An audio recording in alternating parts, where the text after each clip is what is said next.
supercharged, fuel-injected, burning nitromethane, and a controlled substance, an explosive within the meaning of the act. And most of this is designed to run for 10 seconds only. And you can see A thrilling blend of performance, technology, and comfort. The Baroness, as they call it, has a 185 horsepower V8 engine that guarantees power and economy too.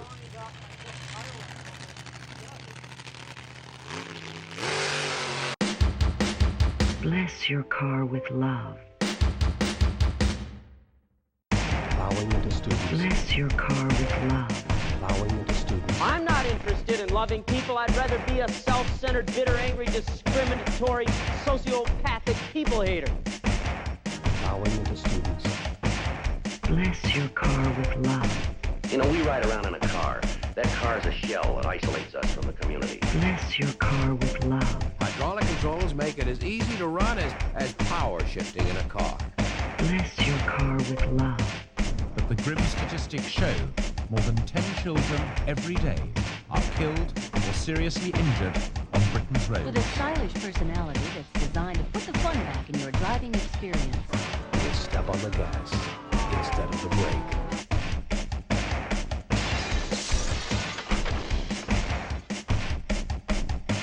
Bless your car with love.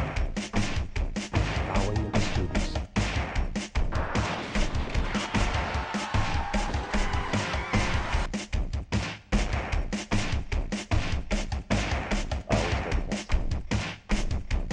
J'aime pas les bagnoles.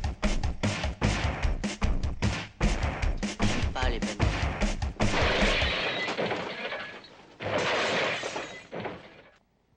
I always take a taxi.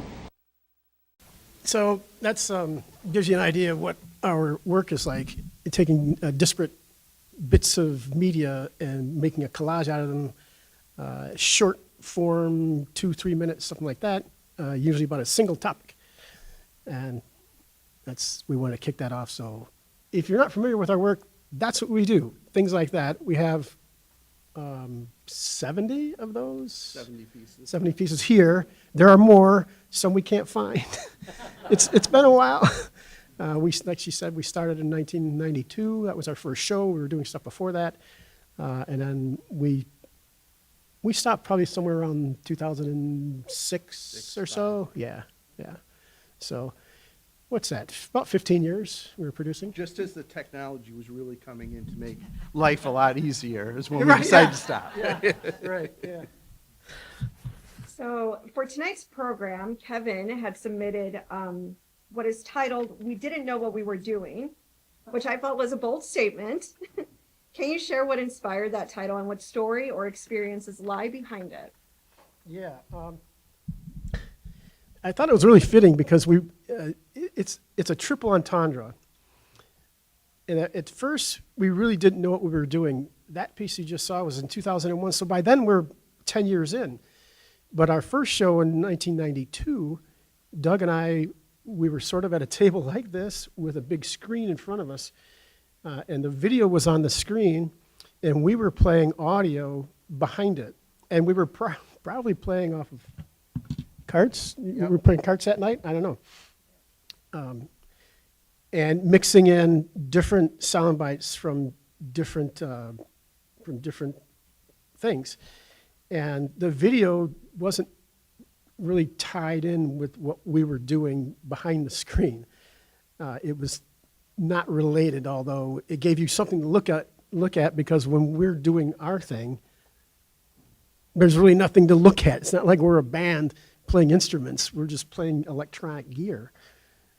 And our first few performances were like that. And we were trying to put it together. We knew that we wanted eventually to have the video tightly coupled with the audio, but we weren't there yet, but we were doing it anyway.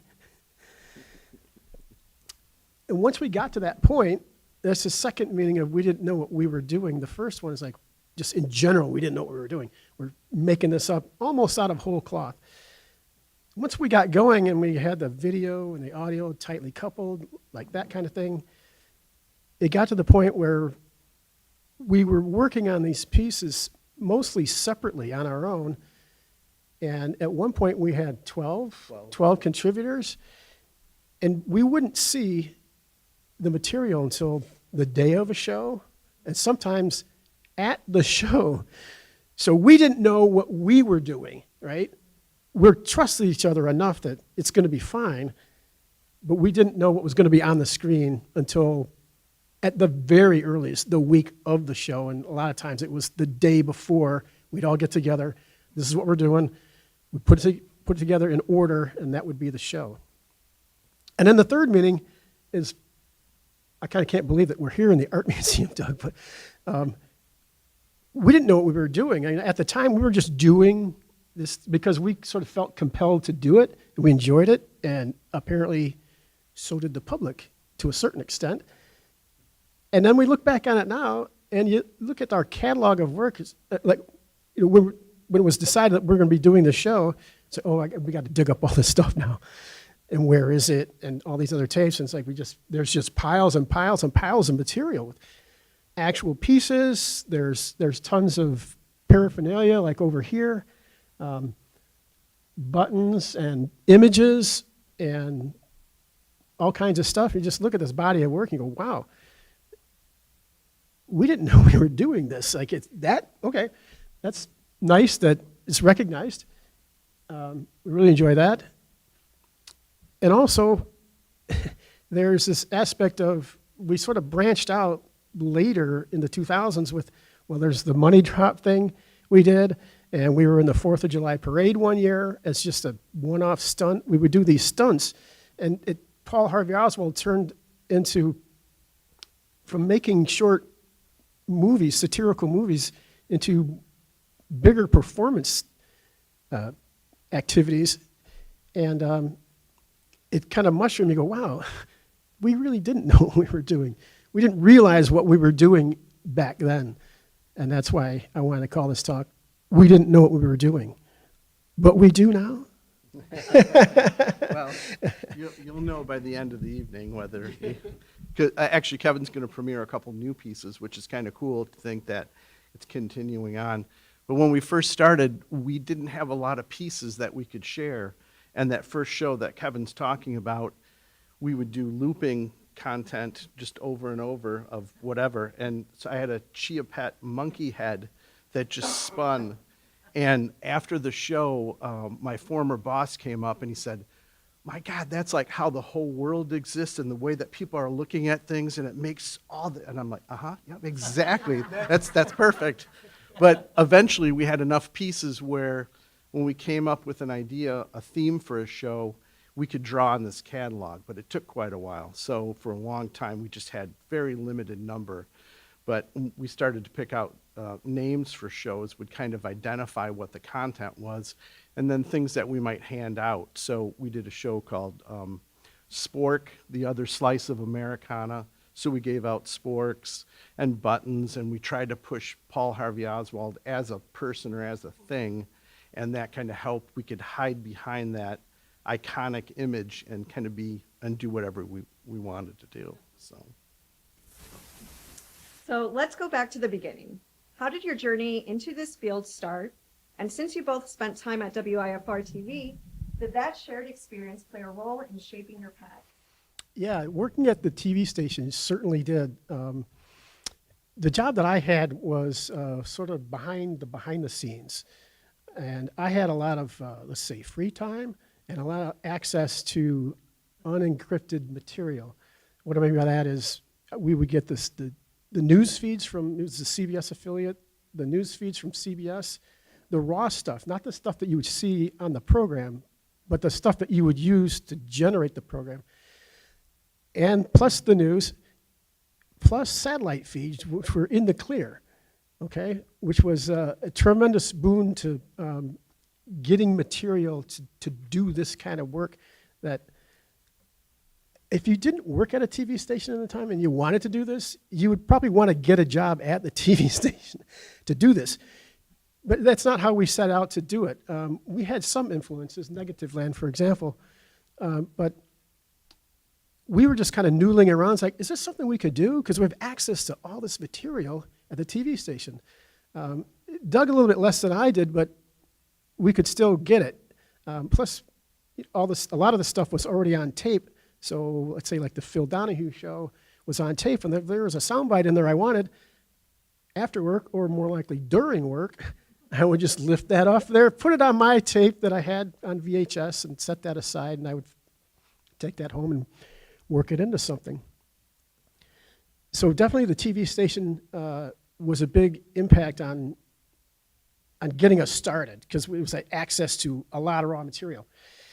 And then Doug went freelance in 92, yeah, and then I went freelance in 94, and then things kind of switched around a little bit, because we were working freelance, but not a lot of work, okay? If memory serves, there were months where we maybe had 10 jobs between the two of us. Sometimes we're on the same job, sometimes we're on two separate jobs. So we're working 5 or 10 days a month. So we have loads of free time, okay? And no money. It was barely making a living, but gobs of free time, and this idea that we could do these things. And that's the other thing is a lot of people might not realize what it takes, the time that it takes to put together that's a relatively short piece. The one we just saw about cars, I think it's 2 minutes, something like that. Some of our pieces are run 5-6 minutes. I think the longest one is 7 minutes. But it takes a long time. It can take months, sometimes years, before you acquire all that material. That's where the TV station comes in handy. And having a lot of free time comes in handy. And at that time, we were getting set up as Engine Studio in the early history days. We had to get gear. We had low-end professional gear, but it was professional. And sort of made our chops on that low-end gear doing this kind of work, which helped us in our professional careers too. When you're cutting together these really tight sound bites, you really want to get it really tight, and that it works in your paying gigs too. What was the question again? Did you want to get in here? Yeah. So at the TV station, it was pretty cool, because we would hear this material over and over and over again, and Kevin's technique was to save a soundbite and write it out on a note card, and that was his reference of how he would stack that stuff up together. And I would take the audio samples and create a CD of those samples and drive around and listen to it. And when you listen enough, your brain kind of finds a natural funneling of those subjects, and then you can go out and look for, I need a piece to get from this idea over to this idea, and then you're actively searching for that kind of stuff. So TV station was great. We just had a endless supply of content. But as Kevin said, getting the samples really tight and cutting our teeth, I actually got jobs as a freelancer in Chicago, getting a full day rate based on the PHO work that I did, and that kind of helped launch the professional side of the work. So I was always happy with that fact that came out. So yeah. Back to the note card thing. Yeah, I wrote out all the sound bites on note cards, and it was the original sort of non-linear editing where I could take this one and put it after that, or does it go before that? Or wait, what was this one? Does that fit in there? And I knew them all in my head, like you're driving around. I've got them on note cards, and I'd put them all on the floor. I'd have like 50 of them. I go, that one could go there, that one could go there. This was all before non-linear editing on the computer. I mean, it was around, but it was really expensive. We didn't go digital until 1999, so that's well into our career. This is all analog at the time. So when you're cutting that stuff together, you don't want to mess around with moving things back and forth like you can on a computer, because to do that with analog gears, sometimes you're cutting tape, and you don't want to cut that tape unless you have to, So that's how we got started on putting the pieces together. PHO was right in the mix during the big shift from analog to digital video. How did that technological leap influence the way you worked or told stories? You want to jump in on that one? Yeah. What Kevin was saying earlier was we would cut tape to tape, and we could get frame accurate. Kevin developed a technique where he could hear the tape machine roll back and then play forward, and he knew that the edit was going to kick in. So we were able to match that stuff up. But the computer that's underneath the plexiglass, that was our first. We started to cut content on the computer, and that was our analog to digital world. And so we could get those samples much tighter, but we kind of threw the video away. The video was not part of it at that point. And then kind of either through requests or the older that we got in doing the process, we realized we could edit that video back into those really well cut together audio clips. And so we couldn't edit the video there, but we were able to get really good pieces on that computer. And even Apple at the time couldn't do that. So I was pretty proud of the fact that we had an Amiga. We used this 8-bit sampler that would take an analog signal in and convert it to digital. This was about $150. It was a lot of money at the time after investing in the computer. But again, it really cut our teeth and led to more work and to kind of speeding up the process and refining it a bit. If you're into the technology at all, this is, it's called destructive editing. So if you have, say, a soundbite that's 8 seconds long and you want the middle 4 seconds, if you cut away the first part, you just cut it away, it's gone. And you cut away the second part, it's gone. So you want to have copies of what you do, a lot of copies. And by the way, that thing ran on floppies, okay? So we had stacks of floppies with, I don't know, 10 sound bites on each one, maybe, I'm not sure. Not a whole lot of stuff, but just like stacks and stacks of stuff. But now it's all non-destructive editing. If you cut away a piece of it, they go, just play that part, but keep the rest of it on the hard drive. So those days are over. So we had to be we had to be really careful with that. And the other thing you could do with this, getting off topic a little bit, is you could write out the waveform with a mouse, and then it would play the audio. I don't think we ever used that, but it's an interesting piece of gear. Yeah, and then the Amiga over there, that was the bridge between the analog and the digital world. That really got us going. And then, like I said, in 1999, we got Final Cut Pro 1.0, and then we were in a digital tape deck. And we were fully digital at that point. But like I said, that's 1999, and we were already at Waterfront. We're already, about as big as we're ever going to get. We didn't, that was, everything before that was all tape to tape with a little help from our friend here. And then once the digital stuff came in, it made it easier for sure, but still, getting the raw materials, it's really time consuming. That's where a lot of your time is, yeah. I can't imagine. Can you walk us through how a PHO movie comes to life? What's your creative process from idea to finished film? I'll go. Yeah. Okay. Yeah. Yeah. It's good that you mentioned the idea, because I actually wrote out an answer to that, and I was like, wait a minute, the idea comes first. Okay. First is the idea, and then it's the audio. Like we said, we would listen to the sound bites and get that the way we want it. Okay, or maybe most of the way you want it. I'm even going to back up. That's not even, first it's the idea, and then it's collecting the material. So you might have an idea for, I want to do a piece on cars and how cars are destructive and how they're great tools, but they're also polluting. So you start collecting sound bites about cars, and you might have 200 sound bites about cars, and you'll maybe boil that down to, I don't know how many were in there, probably 70 or 80, I don't know. We don't count them, but you get sort of a core, like this is going to work. And then you have a timeline that's just the audio. Some of the video matches, and you can leave those in, but the video always, the audio was always the driver.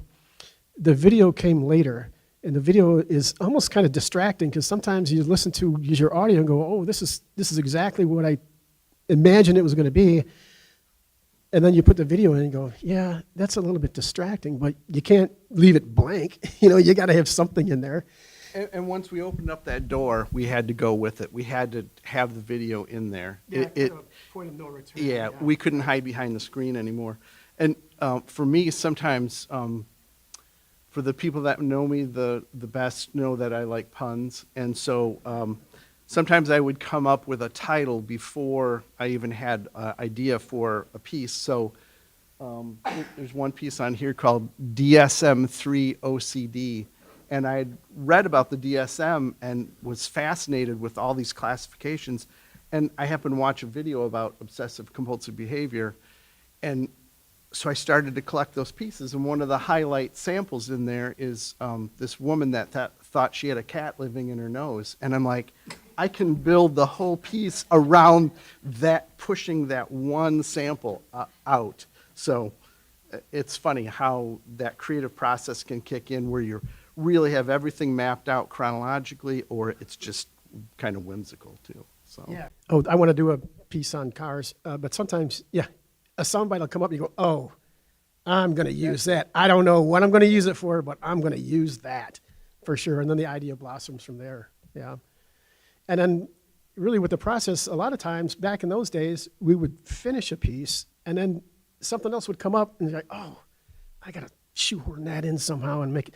So I have a piece called Chickens, which has, I don't know, 6 different varieties, depending on which era you're looking at. So that's, and then, yeah. So that's the process, the idea, the audio, the video is sort of an afterthought, and then you have the piece. Wonderful. Switching to this, the PHO icon, the masks, the sense of mystery, it's all very striking. What's the story behind these masks? And what do they represent? Well, that's a good question.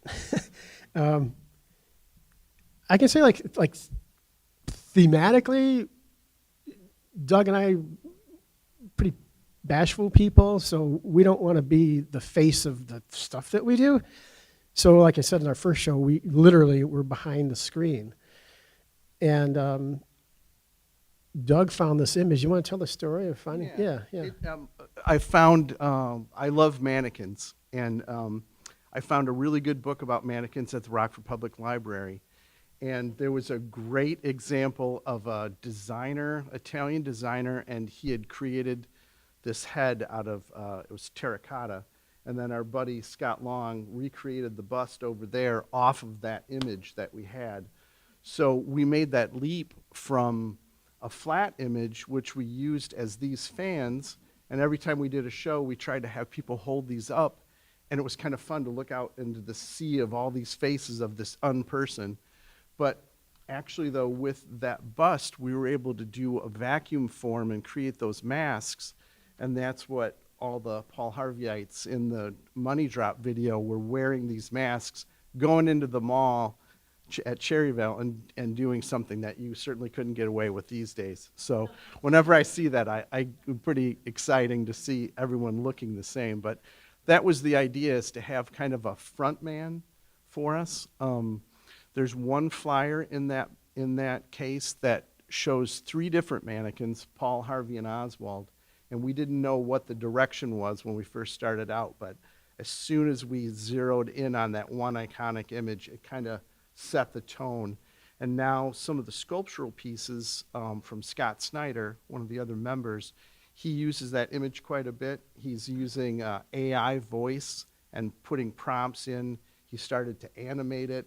So it's kind of taken that image and carried it even one step further, which is, I think, pretty cool. So yeah, and then, yeah, it turned into our brand, which was kind of an interesting thing that we didn't plan on doing, but it worked out really well, I think. So we could just show this image and people know what the deal is. I got to tell you this story. I think it was for one of the on the waterfront shows. We faxed this image only to all the media outlets, all 3 or 4 TV stations. I probably went down to WNIJ, went to the newspaper, radio stations. We faxed it at midnight, 3 nights in a row, just the image, okay? And then on the 4th night, we sent the image with the press release, okay? And I heard, because we both worked in TV for a while, that there was a little bit of a buzz, like, what the hell is this thing coming over our fax machine every night at midnight? But it worked, because when it finally came, they're like, oh, that's what it is, Yeah, we were pretty, that was pretty good. Was it always at midnight?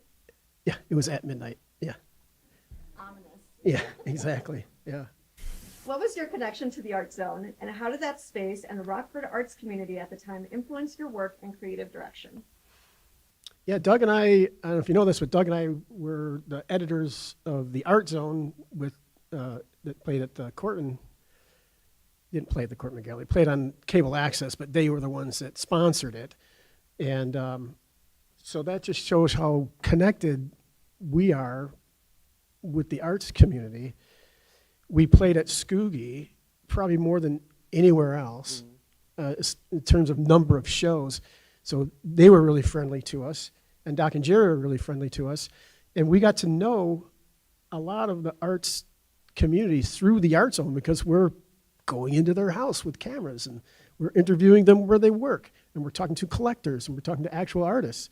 And you know, I told Doc this at the opening. It's like, I think most of the friends I have in Rockford, I made through the Art Zone. The friends that I still have, I should say, you know, I made through the Art Zone. It was a great opportunity for us to meet the artistic community. And what sort of turned out is they kind of liked us. So we had sort of a built-in audience right off the get-go. We'd always have, you know, a few people, artists that were there. We could always count on them to come, you know, to our shows.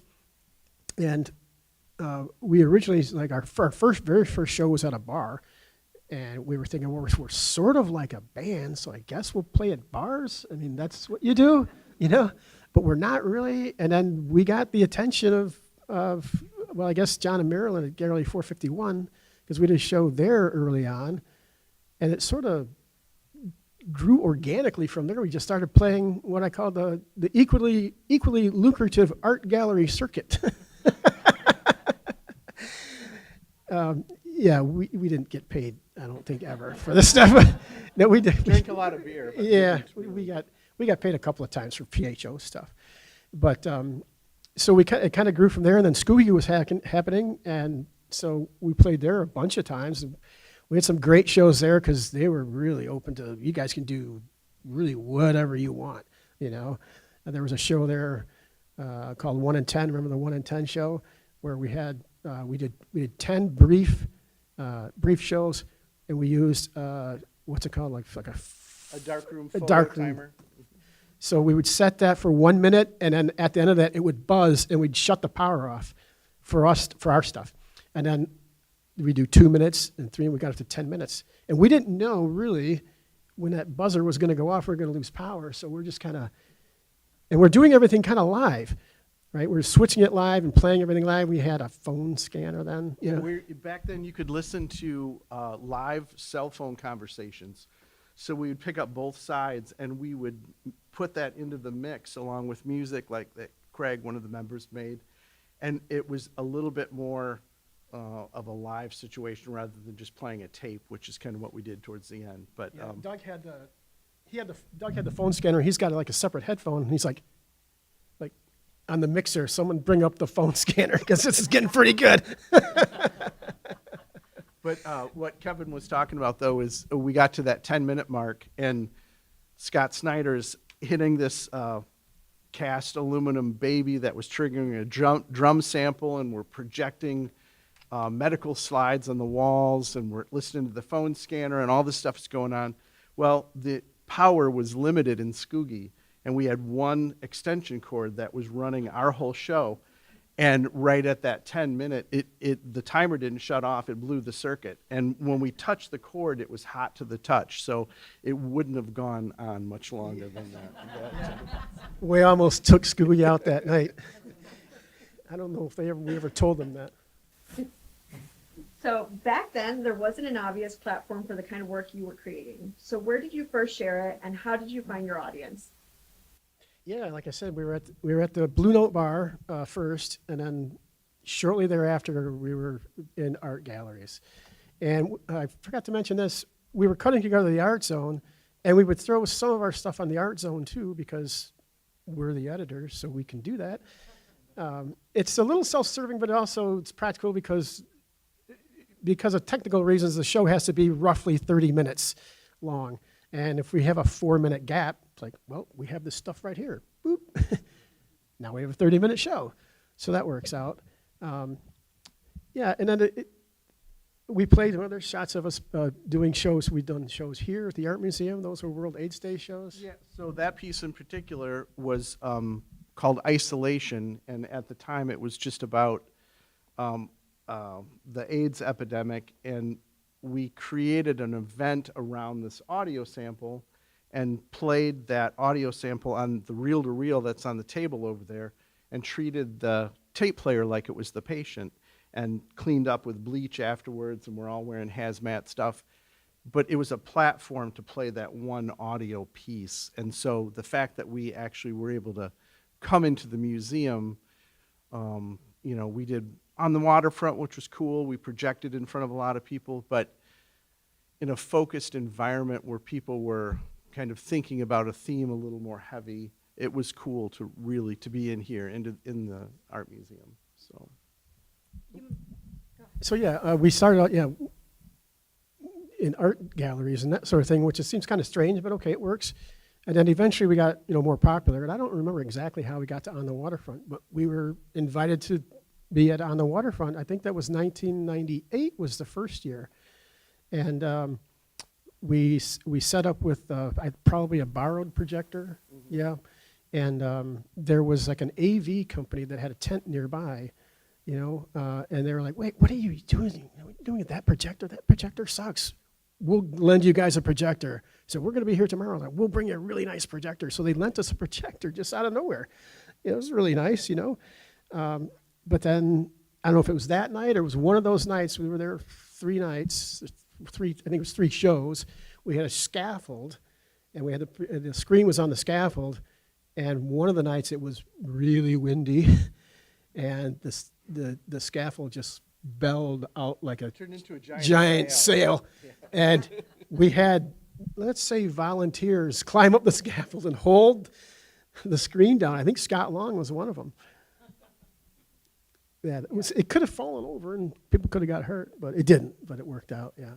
So then on the waterfront, that's like, oh man, that's a big time, here in Rockford. But then we had some shows in Chicago. The mustard bottle is from a pretty elaborate show we did at a futon store. So, that's, those are available too. They decorate their storefront. It was for the Around the Coyote Arts Festival, and we had been there a couple times before, but that year they wanted just us in their storefront, and that was a super fun show in Chicago. And the thing is, like I said, we were pretty enmeshed in the arts community, but no one in Chicago knows us. But it worked out really well, and we had some people. We had probably 40 or 50 people there on the sidewalk, right? So we were projecting so you could see it from the sidewalk, and the audio was outside. And I was there on Friday. We did it Friday night and Saturday night. I was there on Friday night, and then on Saturday I'm getting set up. We're going to go at 7, I think. Someone walks up at 5:15, and they said, "Are you the guys with the movies?" Yeah, that's us. "Are you going to do that again?" Yeah, for sure. "What time are you going to do that?" "Well, we're not really going to do it till 7, so you can come back then." Yeah, and we had all kinds of people there. We had tons and that's Chicago. Like, they don't know us. It was great. So, and then, okay, the last thing is we eventually made it nationwide on a small cable channel called Free Speech TV, and they did the same thing like Art Zone. They needed fillers because some of their documentaries were like, maybe they're 24 minutes long, so they need 6 minutes to get to the half an hour. So I just sent them a bunch of stuff, and they sent a letter back saying, "Would you want to do an entire half an hour?" I said, "Hell yeah." So I put together 2 30-minute shows, and they ran them. I've got pictures. I don't think they're doing it anymore, but yeah, it was. So that's about as big as we're ever going to get, pretty sure. So there's this thing called culture jamming, culture jamming, which was a big part of your approach. How would you describe it to someone today? And do you see any connection between that and the meme culture we see now? You want to go? Yeah. So probably the coolest example, we found out about all these other folks that were doing different things. The Barbie Liberation Organization, they would swap the voice box from a Barbie with a G.I. Joe, and then they would go into the store and put it back on the shelf. Or people would get to large billboards on the side of the highway and change and manipulate the words overnight and make it look like their own message, but you could hardly tell that it had been manipulated.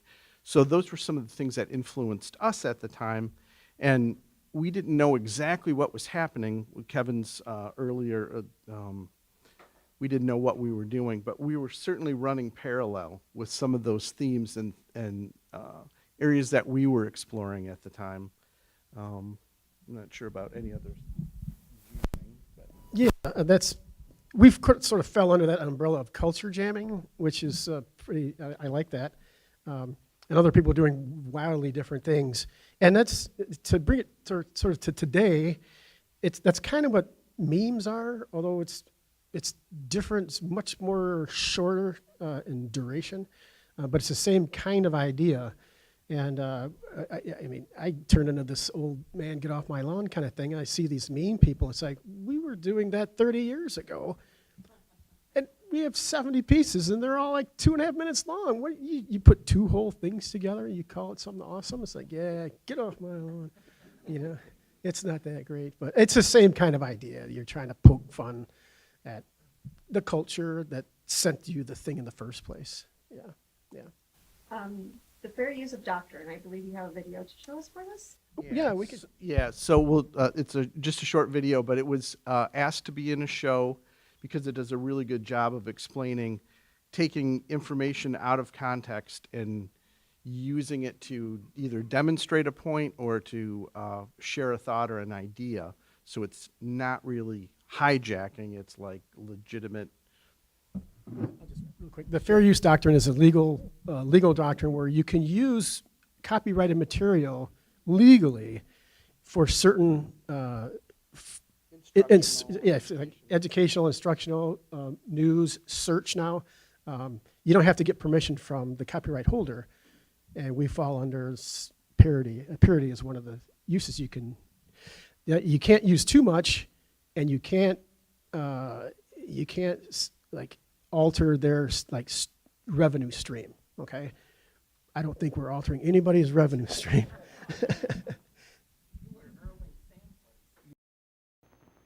Hello there, I'm George Putnam. I'd like to begin with a fact, a simple yet shocking fact. It is this: a flood tide of filth is engulfing our country. It's called the Content Scrambling System, or Harvey Oswald. And it works by taking the picture and sound of without permission, chopping them up into tiny bits, then rearranging them in almost random order. Fair use. Just remember the golden rules, and always measure ingredients accurately and add them in the correct order. Fair use. Use of technical means somehow extinguishes the consumer's power to do anything with the content that the maker of that content doesn't like. Out of context is when you take something that really happened, but the way you take it out of context, it pollutes the meaning of the whole situation. Fair use. So if you have any questions about anything we've discussed, please closely read the fair use instructions in the front of your recipe book. In most cases, it'd be a violation of copyright law to just lift that scene whole. Courts have also ruled that fair use allows reporters and teachers, anyone, to use copies without permission. Fair use. Okay, ready. Penelope, I've got it. It's the only possible answer. They've been recording your voice, right? Right. They've been editing the tape, right? Right. Editing is a form of rearranging. They've been rearranging your words to make you say something that they wanted you to say, and then they've transmitted it. So that's a perfect example of finding this sample that was beautiful. That was a show that I grew up with, Thunderbirds, and then I backed everything else up to go around and to support that structure. So that piece has one of my favorite edits in there where she's talking about check your fair use instructions. Those are two different samples cut together, and the lips actually match. It's like, that was really good, Doug. You had a saying, always roll. What did that mean to you, and how did it shape your approach to your work? Always roll is, let's say it's a Sunday and I'm at home and I'm watching The Simpsons. I sampled a lot of Simpsons back then. And you'd never watch anything on television without recording it while you're watching it, because how many times you go, oh, I wish I had that.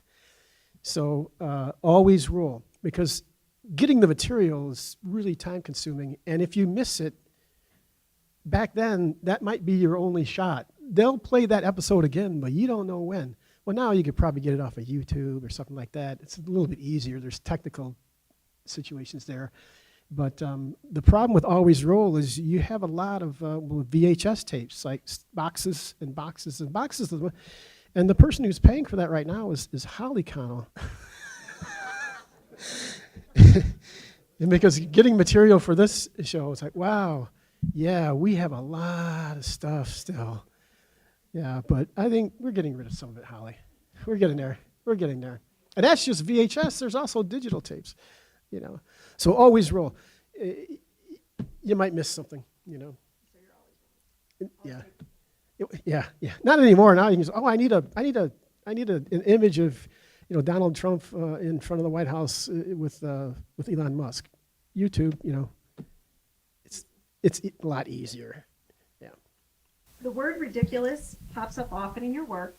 What draws you to that idea, and what role does it play in your creative expression? Well, it's always been at least my contention that what we're doing is pretty ridiculous. And the fact that people watch it, it's kind of, wow, that's also ridiculous. But I don't know what came first. There was a Negative Land soundbite. You know, it's time zones. Right? You know how many time zones there are in the Soviet Union? 11. That's ridiculous. we do this all the time. That's like someone will say 11, you go, that's ridiculous. You know. So there was that from Negative Land, but also at one point we called the show that we were doing the Ridiculati Tour, which is actually based on a real word that's not ridiculous. It's radical, as in radical roots, like it's a dental term. And we didn't know that. We just made the word up. But it turns out it's actually based on a real word. We spelled it different, but so ridiculous, that's ridiculous. It's a bit of a sort of a catchphrase, like this is like an icon. That's ridiculous. It's sort of a catchphrase. We use it in a lot of our work, as you'll see if you stick around for the new stuff. Beautiful. At this time, we're going to open it up for any questions for Doug or Kevin.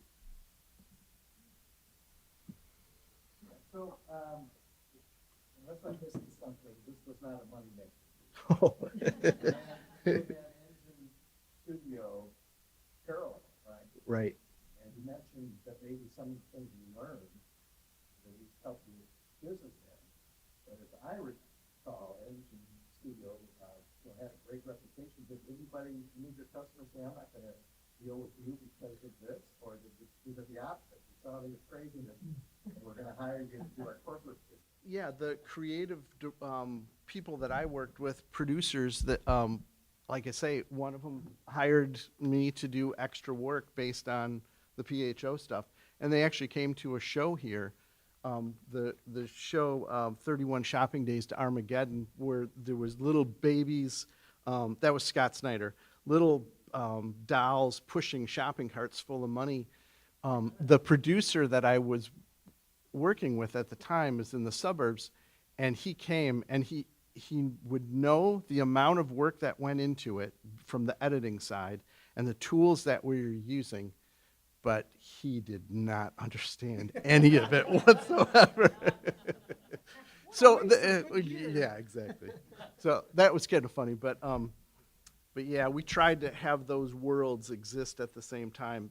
I think we've only ever had someone really mad at us. One of our friends, her brother was at a show that we were doing, and he was outraged, and I'm sure it was due to the liberal nature of the pieces that we were playing at the time. But that's the only instance I can remember where we... I got a little bit concerned one time because one of my clients was the Rockford School District, and they were a major client for me, and I had a piece called the Ned Block Headlock. I don't know if you remember when Bill Neblock attacked another school board member, and I tore that up pretty good.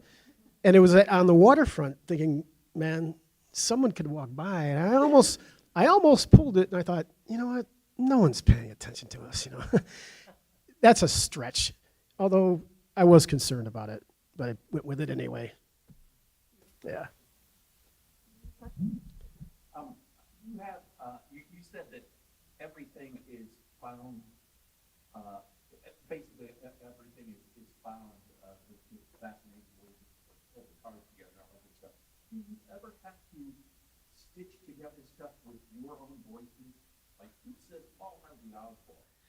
Yeah, I would say that and just recently, within this last 6 months, there's still probably 8 or 10 of us that are doing content, and one of the key people, I think, is Scott Snyder, former curator here at the museum. He's in Florida now, and these sculptural pieces are his, and he's using AI and has found a voice and is manipulating the image. But we always kept that like, we're not going to manufacture anything. We're not going to use our own voices. We're not going to, as painful as it is, and you're looking for a word like they, we're going to search for that word they and not create it. Yeah, so. Yeah, that's a good question. Yeah, one of our earlier influences, if there was any other influence besides Negativland, I don't know who it'd be, but they do that. They're mostly audio. They have some video to it, but when they have a gap, they just use their own voice. And I don't know if it's because on principle or we're just too shy or what, but we're like, we don't want to do that. We want to be all gathered. Cheating, actually. Yeah, it is. It's easier. Yeah. Then we deliberately did that in. from the beginning. We're we're trying to not be Negativland, but we didn't want to do that, and that was from the very beginning. And I don't know that we ever like manufactured something. Yeah. We have time for one more question, and then we have a couple world premieres. I see a hand going up right here. Can you just explain this money drop thing? Yeah, Kevin, that's you. Okay, yeah, well, that guy goes back to the culture jamming we talked about. That was sponsored by Adbusters Magazine. And if there was a journal of culture jamming, it would be Adbusters Magazine. This one's been in the 90s, yeah? So they asked anyone who's interested, if you will go to a bank or a stock exchange or some sort of commercial place and throw money at the people there, it was supposed to be for like bankers or stock exchanges, things like that, which we have banks here, but we did this. So we said, yeah, we'll do that, and if you do that, what they said they would send us the flag. Is that how we got the flag? I don't remember, but so we, okay, yeah, let's do it. And Craig was there too. There were, I don't know how many of us were there.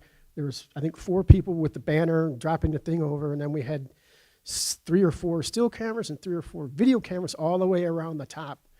And we decided we'll do it, knowing we're not going to last very long, so get it on tape.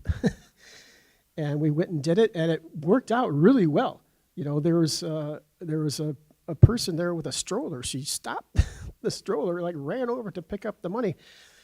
And it wasn't a whole lot of money. We scraped together probably everything we could, and it was about $130. And if you notice, at first, don't throw it out too fast. Yeah, at first they were throwing out handfuls. We're like, whoa, back up. We don't have that many dollars. They were all $1 bills, And we knew we were going to get kicked out in New York Minute, but that's fine. But I believe the exact quote was, "You have to leave." I think they said that to Craig, and then Craig left, and he dropped his mask, and he went back and picked up his mask, made him wait. Which is you have the security. Made the security guys wait for you. Had to wait for you, yeah. And then Adbusters asked us if you did it, submit it to the magazine, and of course we did, and we were the only ones that they printed a picture and a little blurb about us. We were the only ones they mentioned, and it was a worldwide event, so we're pretty proud about that. So yeah, the money drop. So before we, Kevin's got a couple new pieces to show, but before that, I just wanted to thank the Art Museum and the staff and everyone who's been fantastic at making this happen, Carrie, and then also acknowledge that there's PHO members amongst you tonight. Craig was responsible for music and some of the early audio samples. Sue Stevens is here, and she right now on the YouTube channel, in the 70 pieces that we have online, her piece, McPusherman, is #1 on the list right now with a couple hundred plays roughly, so we're pretty proud of that. But there, like I say, at any given point there was 12 or 13. There's math professors and Scott Snyder. There's just a bunch of different people that contributed, and really we just said, you just got to come up with a piece and roll with it. No other. Yep, show. Yep, during the Futon show interviewed a number of people and said, why are you here? What are you getting out of this? And it's fun to go back 25 years later, roughly, and see what was happening at the time and to hear some of these comments. So thank you for that support. And now? Yeah?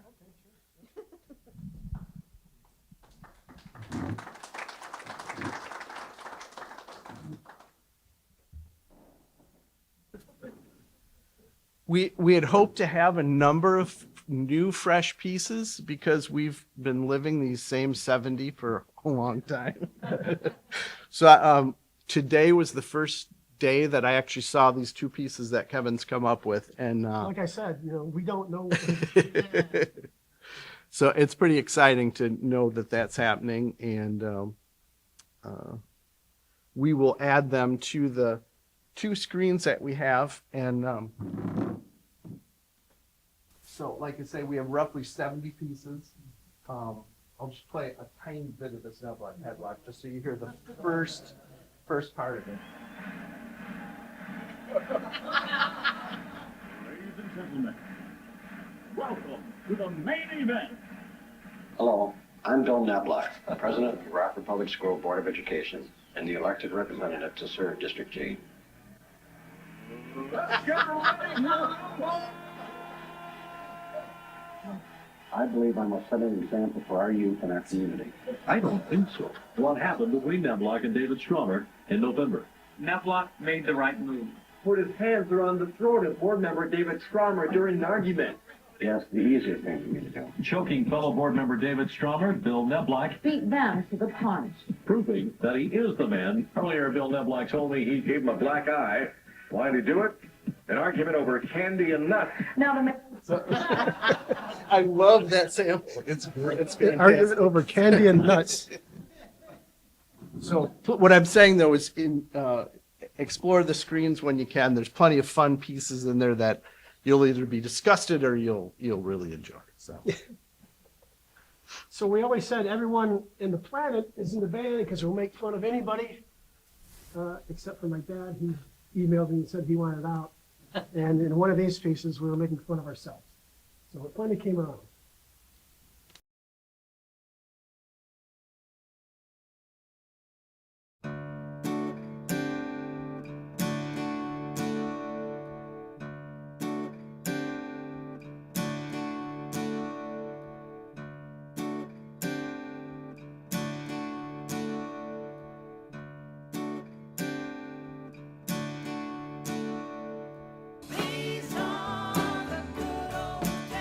All you have to do to understand anything is pay attention. All you have to do to understand anything is pay attention. What does it take? You know, Barney, I think this whole civilization is heading for extinction. What does it take? And you want to know why? America, with all its strength and prosperity, with its fighting man that is second to none. What does it take? Pay attention. What? With its standard of living that is the highest in the world. Pay attention. What does it take to destroy? Good evening.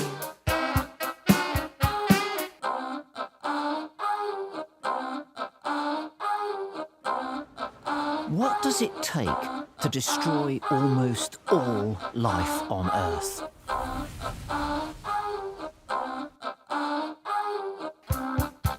This is your captain. We are about to attempt a course, we wouldn't be silly enough to do that.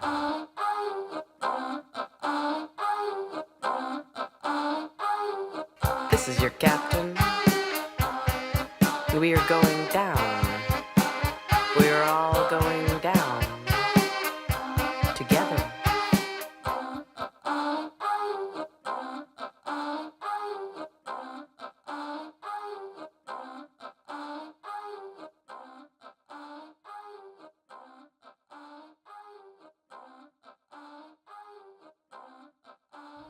How much longer do you really think it will last?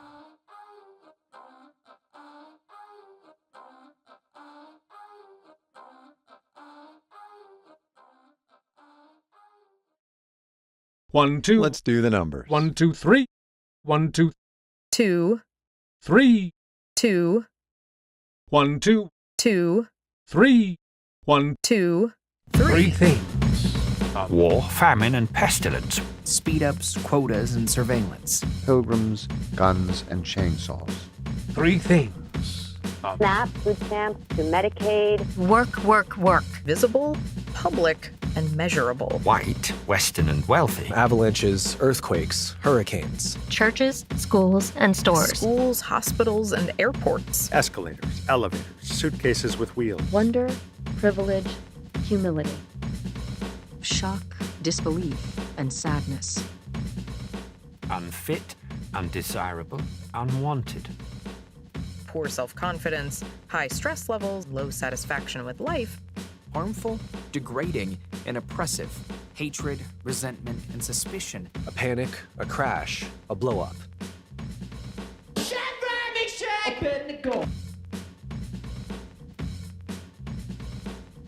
Primitive, but simple and clear. Restless, noisy, and troublesome. Technically difficult, self-indulgent, absurd. It was as though a planet-wide high school science fair had run full tilt into a circus sideshow. It doesn't even need to make sense. Just noises are fine. Boor, boor, boor, boor, boor, boor, boor, boor, boor, boor, boor, boor, boor. Unpleasant work, bad conditions, obvious uselessness. Yeah, it's still a thing. I'm not sure what you're talking about, but it sounds cool. It persists like a turd that won't flush. Round and round again. At best, it's a fudge. But really, it's just gassy bullshit. What are you talking about? Yeah, I want to hear more. Bigga, bigga. We all knew that this was bullshit. It's a fallacy in 3 dimensions. I wish I knew what that meant. Oh, seriously? This can't possibly get any more ridiculous. I wouldn't say that. The problem was how to make sense of it all. One might also refer to them as bullshit generators. Essentially, the producers of trash. I like his funny talk. Well, he can funny talk somewhere else. He seemed eternally indestructible. How could any reasonable person in possession of his senses produce such nonsense? Idiots are all around us. What you called Paul Harvey Oswald was nothing more than nonsense on stilts. We may never know its true nature, or if it even exists. It does not look like the result of a plan. It's beyond ridiculous. It's so stupid. It's got to stop. We could stop. That doesn't make sense. 20 years later, Hair 2/3 gray. The skins wrinkle a little. having some alertness issues. This is too ridiculous. What's going on? I have no idea. They express a nostalgic fondness for the pageantry of the past. Are they all blockheads? Everything in the past was better. Ridiculous! And everything today is getting worse. They will last for years. This is going to be a long day. Perhaps in some, it hasn't reached that zenith of bullshit. I have no idea what's going on, but it can't be good. We need to get out of here.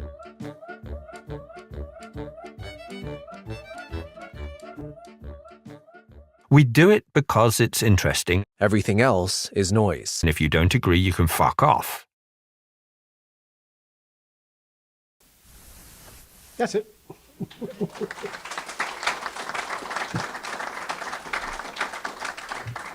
So if you come to our shows or something like this, you have to keep in mind you might end up in a piece.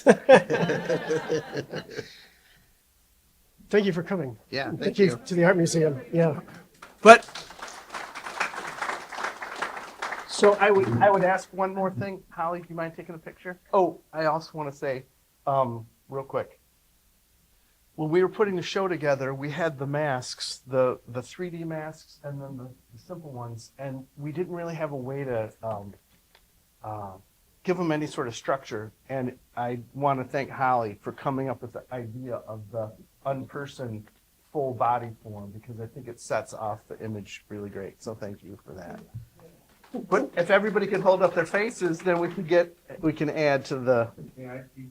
Oh yes, those are for you. Yeah. Okay, look up here. 1, 2, 3. Yay! Here they go. Thank you. Thanks. Thank you, everyone. Have a good evening.